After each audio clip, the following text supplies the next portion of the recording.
Selamat pagi Pak Tony, selamat pagi teman-teman semua. Sebelumnya terima kasih atas waktu dan kesempatannya sehingga kami boleh berdiri di sini untuk melakukan presentasi.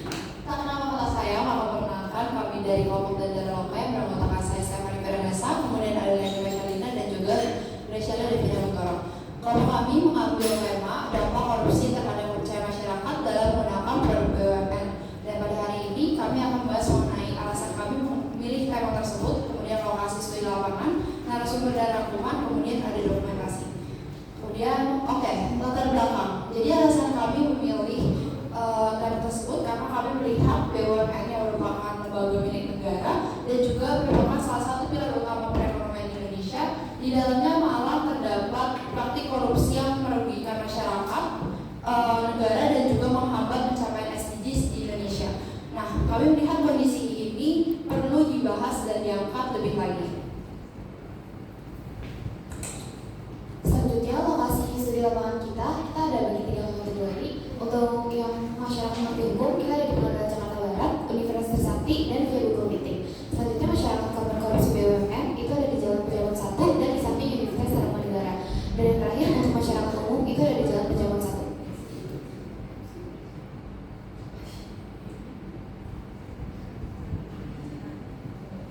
Untuk masyarakat yang mengerti hukum, kita ada mewawancarai Bapak Muhammad Eri Justiansyah, beliau adalah wakil Pengadilan Jakarta Barat. Selanjutnya ada Dr. Asmi Syahputra, beliau adalah dosen hukum di Fakultas Trisakti, dan yang terakhir ada Sharon, beliau adalah mahasiswa jurusan hukum di Universitas Katolik Parayangan.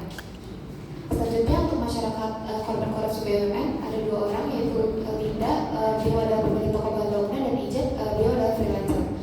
Dan yang terakhir untuk masyarakat umum ada Dul, beliau adalah pedagang bakso, Handi, pedagang kategori keliling, dan Kirno, penjual makanan yang memakai minyak kita.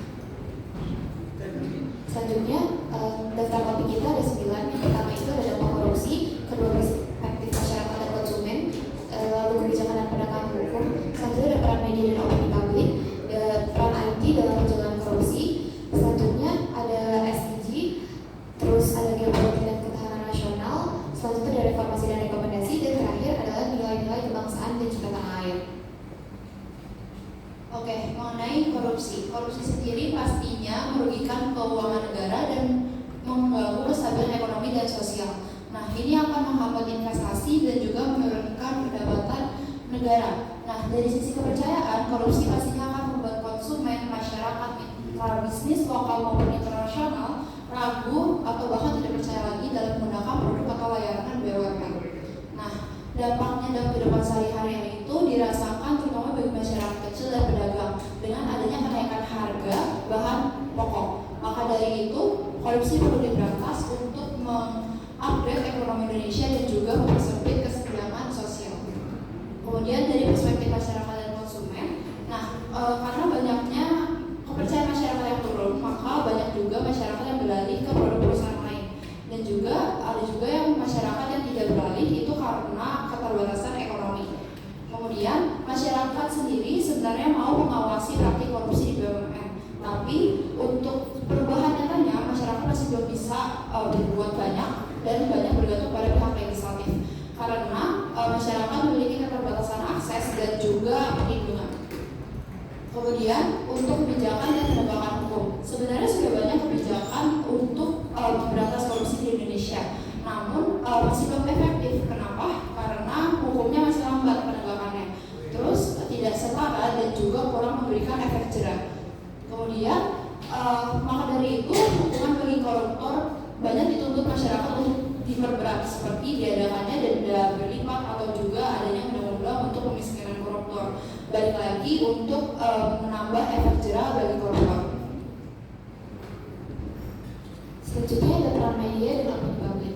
Media itu kan sangat berpengaruh dalam membentuk persepsi masyarakat, terutama di era digital seperti sekarang ini. Namun masyarakat itu perlu bersikap kritis karena informasi mudah dimanipulasi atau penyebaran berita hoax, apalagi dengan tantangan brand overload dan literasi masyarakat yang masih rendah. Di sisi lain, kehadiran media sosial dan platform digital itu mempercepat penyebaran informasi termasuk berita korupsi di BUMN yang terus berulang. Hal ini tuh dapat memperkuat persepsi negatif masyarakat terhadap BUMN meskipun tidak semua informasi yang beredar itu sepenuhnya akurat atau fakta.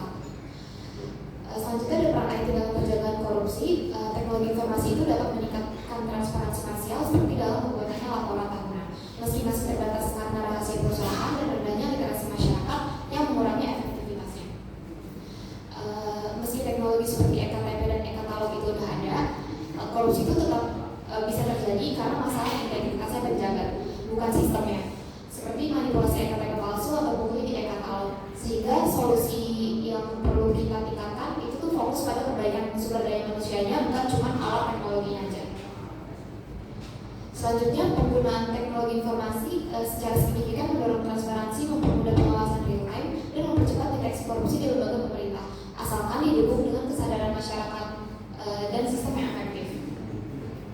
Selanjutnya ada SDG atau Sustainable Development Goals. Korupsi di BUMN itu memiliki dampak luas terhadap pencapaian SDG, terutama dalam aspek ekonomi, infrastruktur, dan institusi yang kuat. Karena anggaran yang seharusnya dialokasikan untuk pembangunan, pendidikan, dan kesejahteraan justru malah diselewengkan. Dampak terbesar itu terjadi pada SDG 16, di mana korupsi dapat merusak stabilitas ekonomi dan kepercayaan publik terhadap institusi. Nah, salah satu solusi untuk memitigasi hal ini itu dengan penggunaan teknologi informasi yang dapat meningkatkan transparansi dan mempermudah pengawasan real time serta mempercepat deteksi potensi korupsi di lembaga pemerintah. Namun, efektivitasnya bergantung pada kesadaran masyarakat dan sistem yang mendukung. Berikutnya ada tentang geopolitik dan ketahanan nasional. Berdasarkan sumber dari yang kami wawancarai, korupsi dan dana pertahanan yang harusnya diberikan perlengkapan tentara atau menjaga data keamanan strategis Indonesia bukan hanya merugikan secara finansial, namun juga melemahkan pertahanan nasional. Nah, lebih daripada itu, dari hal korupsi ini bisa saja negara Indonesia itu dicampuri dengan keperluan asing. Seperti di kawasan Asia Pasifik yang sedang kompetitif seperti sekarang ini, bangsa-bangsa lain itu bisa saja memanfaatkannya dan reputasi Indonesia di mata dunia bisa saja turun. Berikutnya ada reformasi dan rekomendasi. Kita punya contoh nyata negara Singapura yang berhasil menekan korupsi BUMN melalui penegakan hukum konsisten dan juga tegas. Namun sayangnya di Indonesia, masyarakat masih ragu akan reformasi BUMN sehingga produknya hanya digunakan sebagai opsi darurat. Lalu apa solusinya? Nah, perlu sistem rekrutmen karyawan BUMN yang secara ketat dan juga bersih. Yang kedua adalah upgrade kualitas pelayanan dan juga transparansi yang disediakan oleh BUMN. Berikutnya ada nilai-nilai kebangsaan dan cinta tanah air. Nah, menurut Pak Asmi, ya,